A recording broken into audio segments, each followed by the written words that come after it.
My husband is blind, and this is how we planned out our wedding.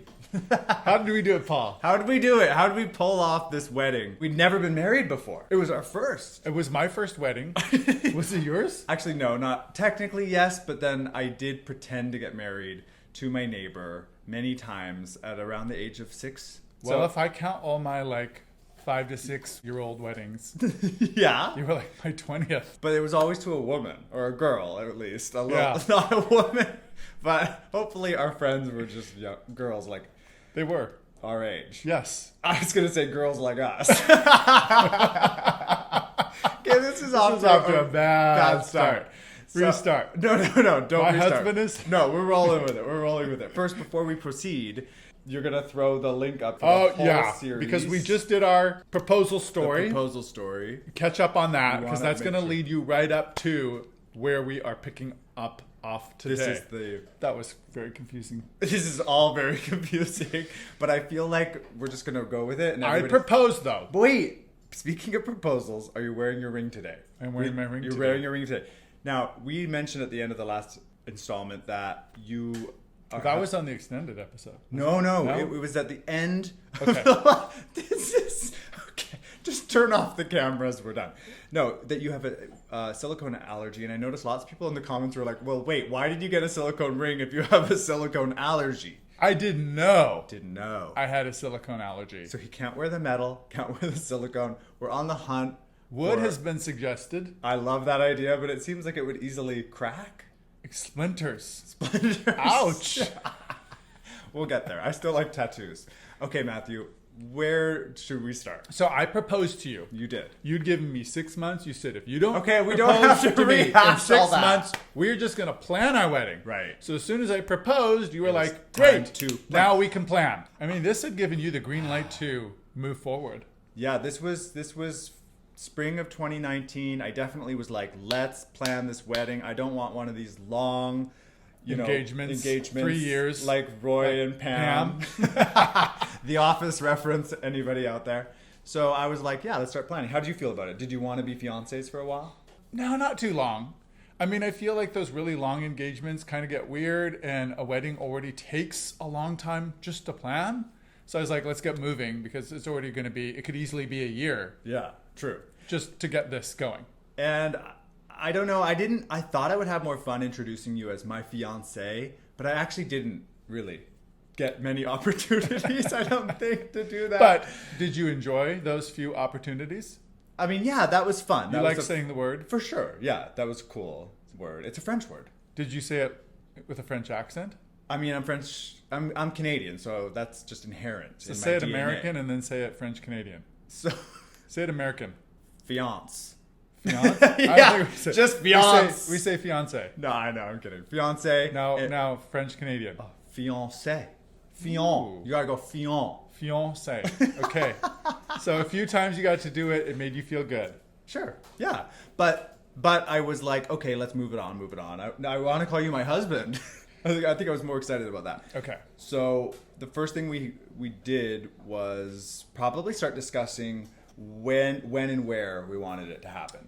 Clearly, that's kind of the important thing. As a kid, though, or growing up and in college, and when you were a teen and in your 20s, before meeting me, what did you envision for a wedding for yourself? A church. Yeah. A woman. Sure.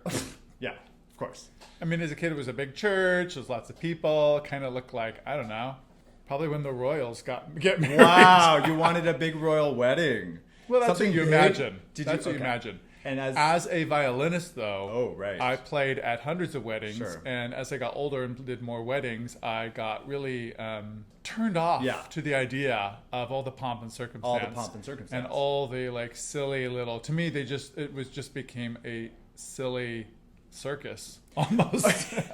I want to echo what you're saying and distill it for myself, because the thing that we had in common was this shared feeling about traditional weddings. And before I experienced a lot of my vision loss, some of our followers know that I had filmmaking dreams. And in my late teens, I actually had my own little independent videography business. And of course, all I was really hired to do, apart from graduations, high school graduations, were weddings. I did lots of weddings. And I had this one summer of just filming so many weddings and editing the weddings. And I really just got tired of all the same things happening. Always the person who got up and read the same verse. And it was just so achingly traditional. The unity candles and the pouring and for anybody who did that, that's fine. But when you're exposed to it a lot. Yeah, we loved yours. When you did it, we loved it. You are the exception. But just watching too many of them. I know the average person doesn't go to that many weddings. No.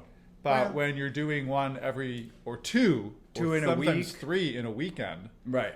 Week after week after week. You get a little tired, jaded. That's the word. I'm looking for jaded. Okay. So it's my fault for becoming jaded. I think for me, I was like, I want a non-traditional wedding at this point. I want something that doesn't little fit different. That mold. Yes. Exactly. And we agreed on that. Yeah. But we were like, where's it going to be and who's going to come? What were the options? Well, here in Washington State where we live, right here in Seattle, we were like, we could rent out a venue. Or? The second option was destination wedding. Yes. And we really kind of loved the idea of that. Why? Why did we love that idea? It was different. Yeah. And it was also harder for some people to get to. Yeah. Yeah. Oh! Okay. So we wanted a small guest list. If you have it locally, it's like you have to invite everybody and, you know, your neighbor's uncle. Which is, neither of us wanted a really big wedding, and we had no money. No. Can I emphasize this enough? We could not afford a wedding. We were broke. Yes. So big wedding was kind of like, and neither of our parents had money to pay for it either. We were not in a position where like somebody was handing us money to pay for the wedding. This was self-pay. Yeah. Our parents had sons. They were like, we do not expect to have to pay for any weddings. So when it came to destinations, which we both really liked the idea of, because it kept things smaller. It was easier not to invite as many people. Yeah. We had been on a recent trip that same year in January of 2019. We had the good fortune of being invited down to a little town, city, fishing town. I guess, in Mexico. My aunt and uncle invited us down, and it was called Zihuatanejo. And if anybody is Shawshank Redemption, unfamiliar, the final scene in the Shawshank Redemption. That's where we got married. That was Ziwa. And that's a beautiful place, sort of untouched by a lot of the really big box resorts. So it's a little more quaint. And they have these little places, you could say, little hotels, boutique hotels. We stayed at this beautiful little bed and breakfast that was up on the hill overlooking the bay. Beautiful. So beautiful. And when we'd been there, we were like, oh, you know, this would be a great place to get married. Yeah, we did say that. If you ever proposed to me, Matthew. That's true. And at that time, he had not proposed to me. And I thought you were going to propose to me on that trip. Yeah. You did not. But we did say, when that day arrives, this would be such a cool place. There's a big rainbow flag. There was a rainbow on the bottom of the infinity pool. Like it was really perfect. It was called Casa Arcoiris, which means rainbow house. And it was owned by two men. They themselves not married yet, but they had a beautiful love. They have since gotten married, but they have a beautiful love story. An American and a Mexican. Yeah. Humberto and Jesus. Yes. And lovely couple. And we really bonded with them. And they actually drove us to the airport at the end of that trip themselves. Yeah. And we were just chatting about, like, you know, if we ever get married, we might have to come back here. And they were like, we'd do that. We'll do that for you. They were like, we don't host weddings. We don't really do that, but we do it for you. They said they would do it for us. And really, any of the other overseas options, destination options, were way too expensive. Mm-hmm. Like Hawaii or Tahiti or Antarctica, anything like that. Like, you are joking about Antarctica, but Matthew's not really joking. No. It is one of his top bucket list destinations. I want to go.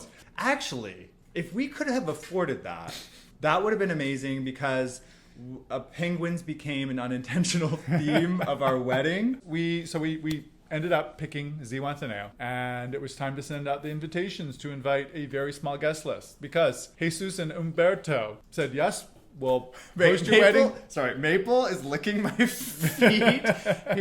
He's so active. He's been chewing a bone. He's drinking water. Now he's licking my feet. What are you going to do next, Maple's here, Maple? everybody. He's here. What are you going to do?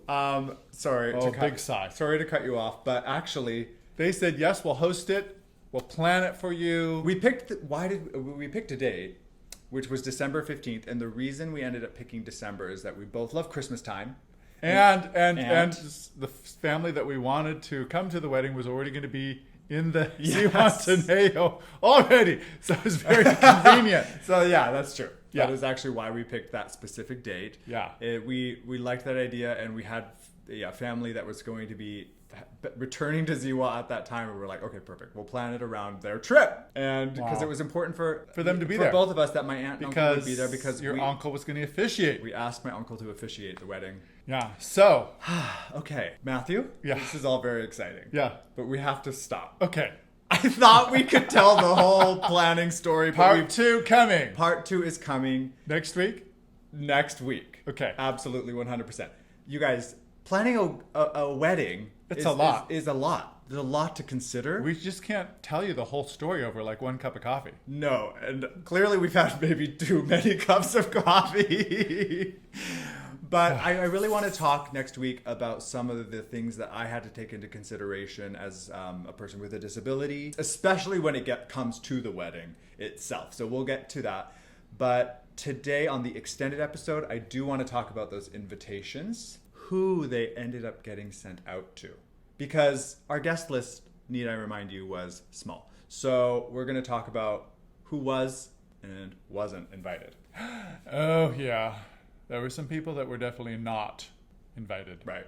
So join us, if you want the tea, join us on the extended episode today where we'll talk about that.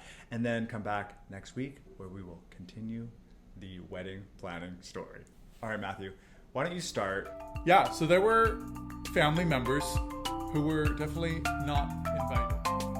Okay, so if you want to hear about who was and wasn't invited to the wedding, then head over to patreon.com/Matthew and Paul, where you can unlock all of those extended episodes, bonus episodes, our podcast with tons of bonus content on there. If you're on YouTube, you can tap right here and go immediately to the extended video without leaving YouTube. I think the number one question we got from people when we sent out those penguin invitations to go to Mexico was like, I don't understand why penguins in Mexico. What's the connection there? There wasn't any. No, it was really just meant to confuse.